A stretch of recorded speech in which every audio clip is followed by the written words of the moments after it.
জাতীয় নির্বাচনের রেশ কাটতে না কাটতে দেশের রাজনীতিতে শুরু হয়েছে জোট ভাঙনের খেলা। খেলাফত মজলিসের আনুষ্ঠানিক প্রস্থানের পর এবার জোটের অন্যতম গুরুত্বপূর্ণ শরিক দল এনসিপির বিদায়ের তোড়জোড়। জামায়াতে ইসলামের নেতৃত্বাধীন জোটের অস্তিত্বকে এক বড় সংকটের মুখে ঠেলে দিয়েছে। অনুসন্ধানে জানা গেছে, এনসিপির নীতি নির্ধারণী মহলে বর্তমানে চলছে গভীর হিসাব নিকাশ। জামায়াতের ছায়াতলে থাকার চেয়ে নতুন কোনো প্ল্যাটফর্মে গিয়ে নিজেদের নেতৃত্ব প্রতিষ্ঠা করা কতটা লাভজনক হবে তা নিয়ে টানা বৈঠক করছেন দলটির শীর্ষ নেতারা। জুলাই কর্মসূচির পরপরই এই জোট ত্যাগের বিষয়ে আনুষ্ঠানিক ঘোষণা আসার সম্ভাবনা জোরালো হয়ে উঠেছে। পর্দার আড়ালে ইতোমধ্যে কওমি ঘরানার একাধিক শীর্ষ ইসলামপন্থী দল ও তরুণ প্রজন্মের রাজনৈতিক নেতাদের সঙ্গে এনসিপির ধারাবাহিক গোপন সমঝোতা সম্পন্ন হয়েছে।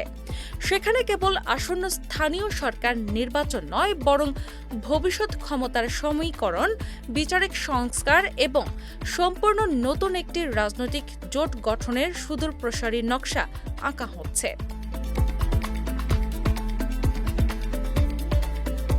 বিশেষ করে রাজধানী একাধিক প্রধান সিটিতে আসন ভাগাভাগি না হওয়ায় শরিক দলগুলো পৃথক প্রার্থী দেওয়ার প্রস্তুতি নিচ্ছে।